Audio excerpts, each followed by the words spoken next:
Today, we associate the guillotine with the brutality of the French Revolution, when 16,500 men and women were executed by the device. However, the Nazis were equally devoted to it.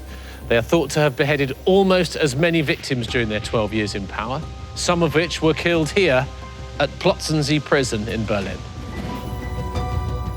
In the olden days, executions had been done with a sword for beheading, hanging with a rope broken on the wheel.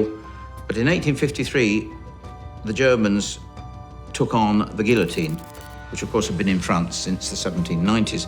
But being Germans, of course, they adapted it and revolutionized it. And it became probably the most efficient, quickest form of execution ever devised anywhere in the world.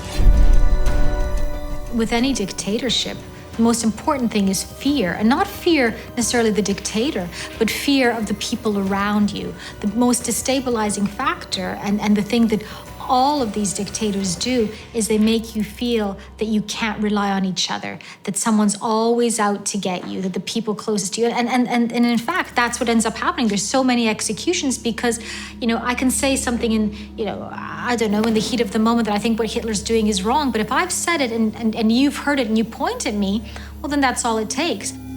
Really, Reichhart executed whoever he was told to, and these are the people who received the harshest sentences from the People's Court.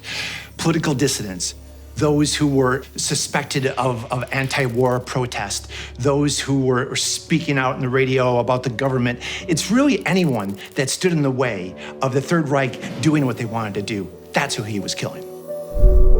Johann Reichhart was born in Bavaria in southeast Germany in 1893 to a family of professional executioners which went back 8 generations.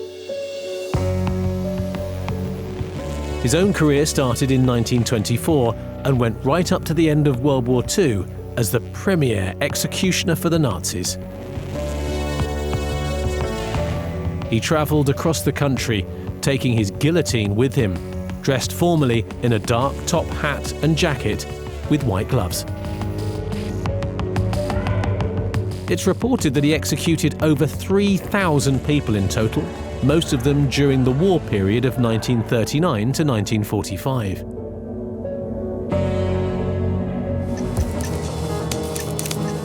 Following the surrender of the Nazis in 1945, Reichhart was arrested and imprisoned in Landsberg prison in southern Germany. In a bizarre twist, he was offered a deal by the Allies: help us execute Nazi war criminals or spend the rest of your life behind bars. He accepted and put 156 Nazi war criminals to death by hanging. During World War II, Latimer House, behind me, became the centre of highly top-secret activities run by MI5 and MI6 under the obscure name Combined Services Detailed Interrogation Unit. Now, no one locally knew its true activities. Even Parliament wasn't privy to its existence. British intelligence realised that the most important assets in wartime are the prisoners who hold a wealth of information. The challenge was how to get the most valuable information out of them. Thousands of German prisoners, including Hitler's generals, would pass through here between 1942 and 1945, and unknown to them, they were secretly bugged. What's incriminating is the fact that all these German generals are talking about some of the crimes that they themselves have done or crimes they've heard of. This, of course, is massively important evidence for the Allied war crime units. And some of the evidence gathered was then used in trials or to find the guilty men. So, of course, who's then carrying out some of the executions of the people in those trials? It's Reichhart.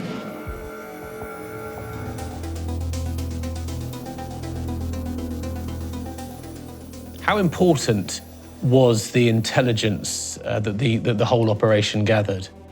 Knowing what I know now, I do think that what we did had a very significant impact on the conclusion of the war. And together with what they did at Bletchley Park and what we did at Cystic, I think it probably shortened the war by several years.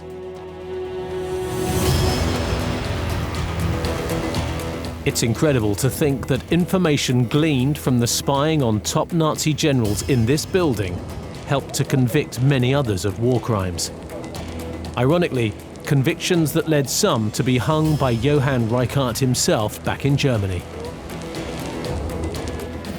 The information that the British get from these officers it's a gold mine. They get names. They're almost bravado, where one is trying to one-up the other. Well, I know about this operation, and this person is in charge. It was all about the names. And what did the British do? They took these names, and they went and they got those people.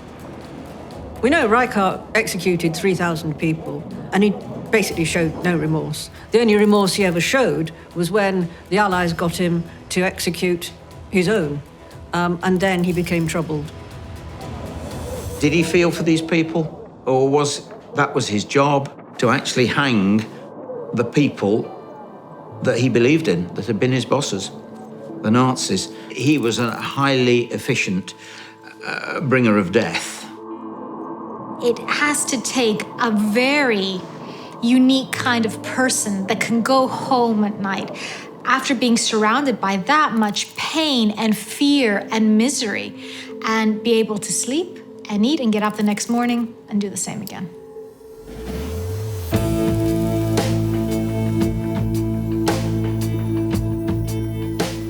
At the end of his life, Johann Reichhart was a lonely and disliked person. His marriage had failed, and one of his sons, Hans, committed suicide in 1950 due to his association with his father's profession.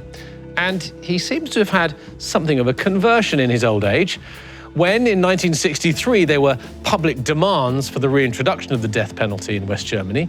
Reichhart spoke out against capital punishment. He died in Dorfen in Germany in 1972, aged 79.